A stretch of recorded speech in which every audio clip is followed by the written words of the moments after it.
We deserve leaders who stand for principle, who unite us all behind shared values, who cast aside anger for love.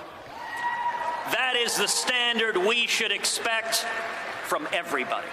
If you love our country and love your children as much as I know that you do, stand and speak and vote your conscience. Vote for candidates up and down the ticket who you trust to defend our freedom and to be faithful to the Constitution. That was Texas Senator Ted Cruz back in 2016. Remember him? When he was booed for refusing to endorse Donald Trump as the party's presidential nominee, instead famously telling Americans to vote their conscience.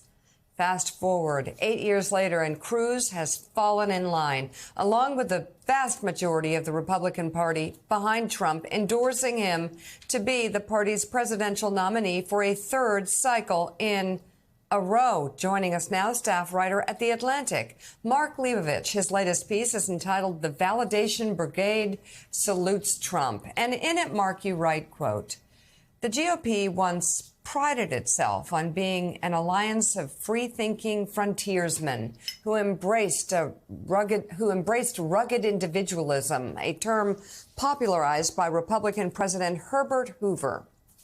This is no longer that time. Full acquiescence to Trump is now the most essential Republican ethic, such as it is, or at least the chief prerequisite to viability in the party. This near total submission to the former boss has persisted no matter how egregious his actions are or how plainly he states his authoritarian goals. Yet the Republican Party now appears to have entered a new level of capitulation to Trump, a kind of ho-hum acceptance phase where full support has become almost mundane, just like a grocery line. There's a certain power in bland and seemingly harmless gestures from people who know better.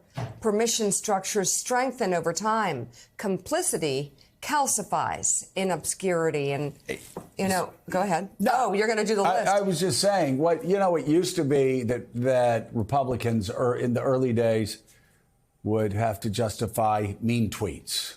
If you listen to what a certain senator said from Utah, Mike Lee. But now he's classifying as, quote, mean tweets, rape. Donald Trump raping a woman, according to a judge. Defaming her. Saying nasty things about a lot of women. Well, and also saying nasty things about generals he's going to execute. Talking about being a dictator on day one. Talking about terminating the Constitution. Talking about using SEAL Team 6 to assassinate a political opponent being okay for him. And of course, talking about banning news outlets. We can go down the list. The bar keeps getting higher and Republicans keep jumping. Mark Leibovich, what say you?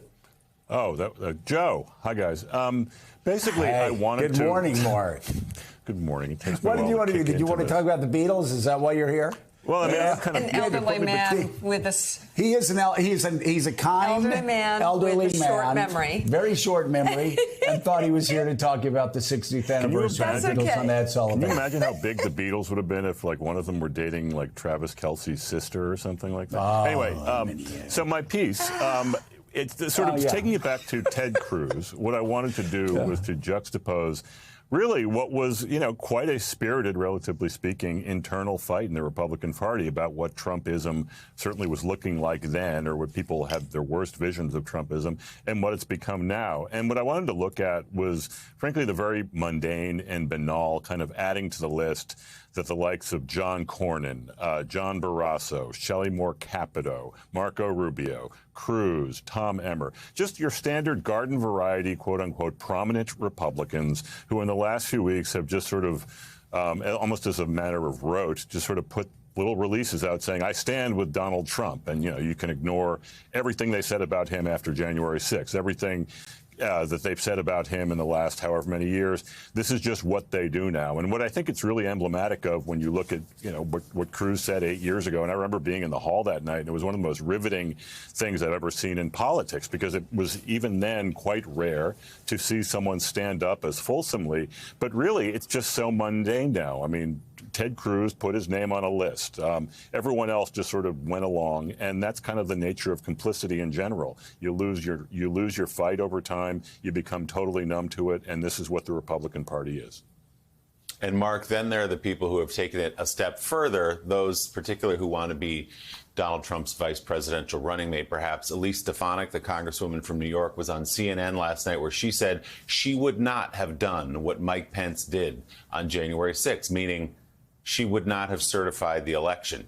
She went on to say, just repeating the lies about the 2020 election. This is a prominent member of Congress who could potentially be vice president of the United States. So setting themselves up now that if Donald Trump loses, if Donald Trump doesn't like the results he gets when he becomes president, that you have a group of people who will go along with whatever he says, that there will be no guardrails, a group of people who will perhaps violate the Constitution in the service of Donald Trump.